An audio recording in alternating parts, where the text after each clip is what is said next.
आपके लिए क्या है यरूशलेम?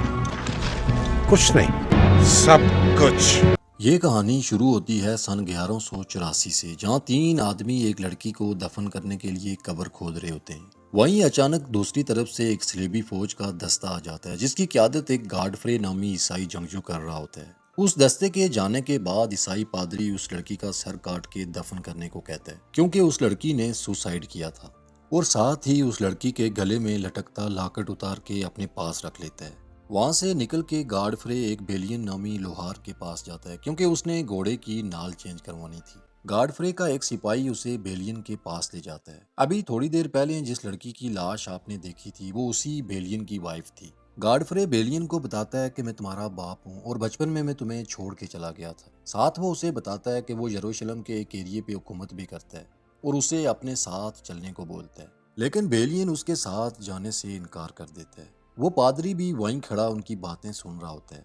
गाडफ्रे वहां से जाते हुए बेलियन को यरूशलेम का रास्ता बताता है कि अगर कभी उसका इरादा बने तो वो उसके पास आ सकता है। गाडफ्रे के जाने के बाद वो पादरी बेलियन को समझाता है कि तुम अपने बाप के पास चले जाओ, क्योंकि वो बेलियन के जाने के बाद उसकी प्रॉपर्टी को हथियाना चाहता था। और बातों बातों में उसे ये भी बताता है कि तुम्हारी वाइफ का सर काट के मैंने ही उसे दफनाया था। ये सुन के बेलियन को गुस्सा आ जाता है और पादरी को कत्ल करके वहां से निकल के अपने बाप की तरफ चला जाता है। रास्ते में जर्मन फौज का एक कमांडर गाडफ्रे को बेलियन को उसके हवाले करने को बोलता है, क्योंकि उसने पादरी का कत्ल किया था। लेकिन गाडफ्रे बेलियन को उसके हवाले करने से मना कर देता है। इसी बात पे उनके दरमियान वहां झड़प हो जाती है, जिसके दौरान गाडफ्रे को एक तीर लग जाता है और वो जख्मी हो जाता है। ईसाई टेम्पलर गाडफ्रे को पास के गांव में ले जाते हैं, जहां उनकी मुलाकात एक गाय नामी ईसाई से होती है, जो कि गाडफ्रे और उसके बेटे को बिल्कुल भी पसंद नहीं करता था। फिर वो लोग मसीनिया पहुंचते हैं, जहां गाडफ्रे को एक हॉस्पिटल में दिखाया जाता है, जहां वो अपने बेटे बेलियन को कहता है कि मेरे मरने के बाद तुम बादशाह की हिफाजत करना।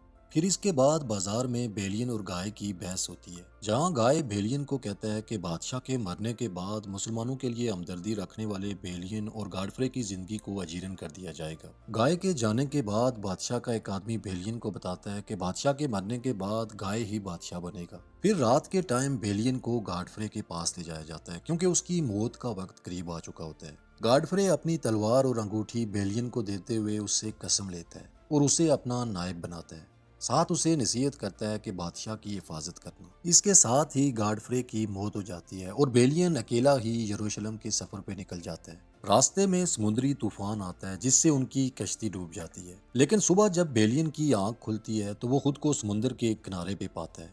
वहाँ एक घोड़ा भी बांधा होता है। बेलियन उसे खोलता है, लेकिन वो घोड़ा वहाँ से भाग जाता है। बेलियन उसके पीछे भागता हुआ रेगिस्तान में एक चश्मे पे पहुंचता है, जहाँ वो देखता है कि वो घोड़ा भी उसी चश्मे पे खड़ा है।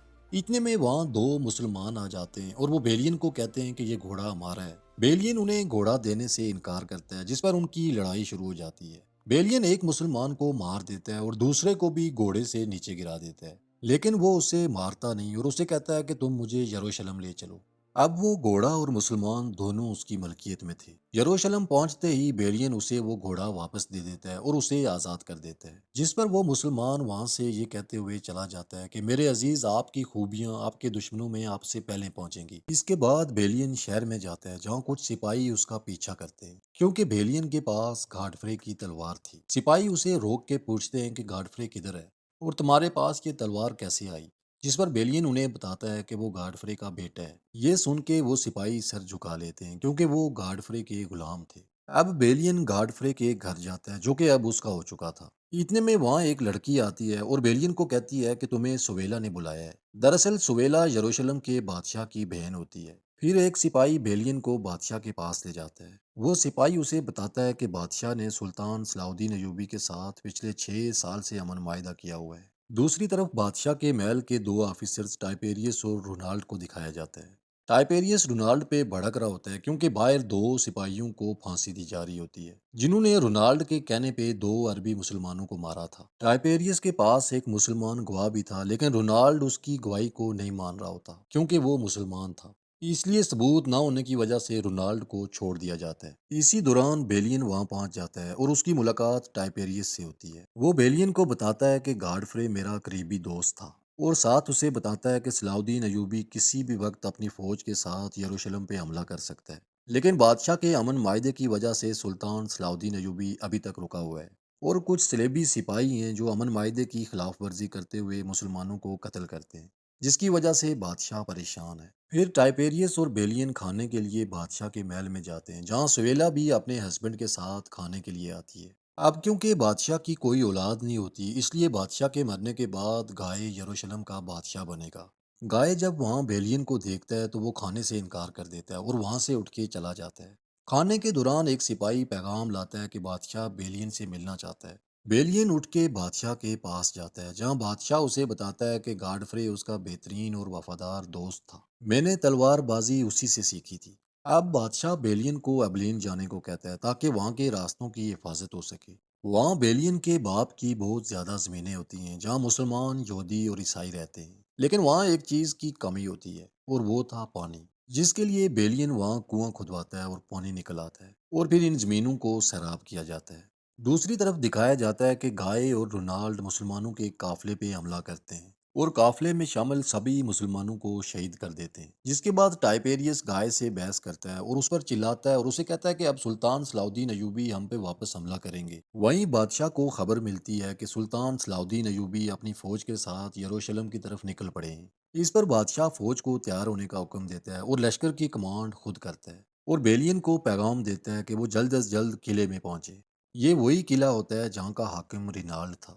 مووی آگے بڑھتی ہے اور دکھایا جاتا ہے کہ سلطان صلاح الدین ایوبی کا لشکر قلعے کے قریب پہنچ جاتا ہے، جسے روکنے کے لیے بیلین اپنے سپاہیوں کے ساتھ حملہ کرتا ہے، لیکن وہ سلطان صلاح الدین ایوبی کے لشکر کے سامنے ریت کی دیوار ثابت ہوتا ہے اور ہارنے کے بعد گر کے بے ہوش ہو جاتا ہے۔ جب اسے ہوش آتا ہے تو مسلمان سپاہی اسے مسلمان کمانڈر کے پاس لے جاتے ہیں، جہاں وہ دیکھتا ہے کہ یہ تو وہی آدمی ہے جسے اس نے گھوڑا دے کے آزاد کیا تھا۔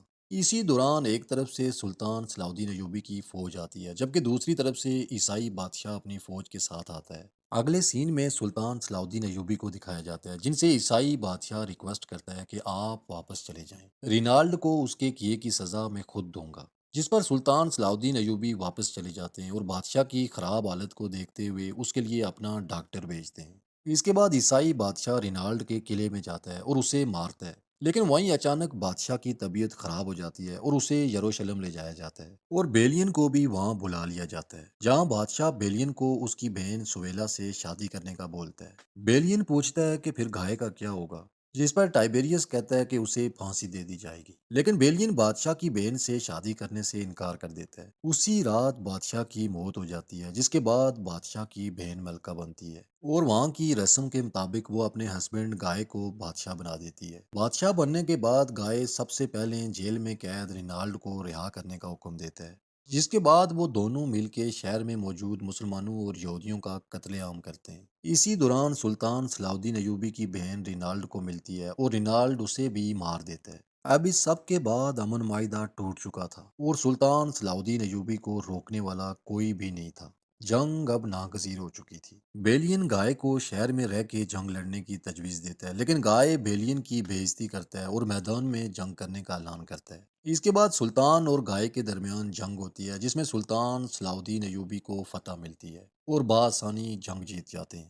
جنگ کے بعد گائے اور رینالڈ کو قیدی بنا کے سلطان کے سامنے لایا جاتا ہے۔ وہاں سلطان گائے کو ٹھنڈے پانی کا گلاس دیتے ہیں، لیکن گائے وہ پانی رینالڈ کو دے دیتا ہے۔ پھر سلطان رینالڈ کو اسلام کی دعوت دیتے ہیں، جس پر وہ نہ صرف انکار کر دیتا ہے بلکہ سلطان صلاح الدین ایوبی سے بدتمیزی بھی کرتا ہے، جس کے بعد سلطان رینالڈ پہ اپنے خنجر سے وار کرتے ہیں اور اسے قتل کر دیتے ہیں۔ اس کے بعد سلطان اپنی فوج کے ساتھ یروشلم کا محاصرہ کرتے ہیں اور یہ محاصرہ کافی دنوں تک جاری رہتا ہے، یہاں تک کہ سلطان کی فوج یروشلم کی دیوار توڑ کے اندر داخل ہو جاتی ہے۔ وہاں بیلین آ کے سلطان کو کہتا ہے کہ وہ یروشلم ان کے حوالے نہیں کرے گا۔ سلطان اسے کہتے ہیں کہ پھر عورتوں اور بچوں کا کیا ہوگا اگر شہر میں جنگ ہوئی تو، جس پر بیلین سلطان سے ان کی شرائط پوچھتا ہے، جس پر سلطان کہتے ہیں کہ ان کی کوئی شرط نہیں ہے اور وہ تمام عیسائیوں کو اس شہر سے جانے کی اجازت دیتے ہیں۔ بیلین سلطان کو کہتا ہے کہ جب عیسائیوں نے یروشلم کو فتح کیا تو انہوں نے تمام مسلمانوں کو قتل کر دیا تھا، جس پر سلطان صلاح الدین ایوبی اسے کہتے ہیں کہ شاید تمہیں یاد نہیں، میرا نام سلطان صلاح الدین ایوبی ہے۔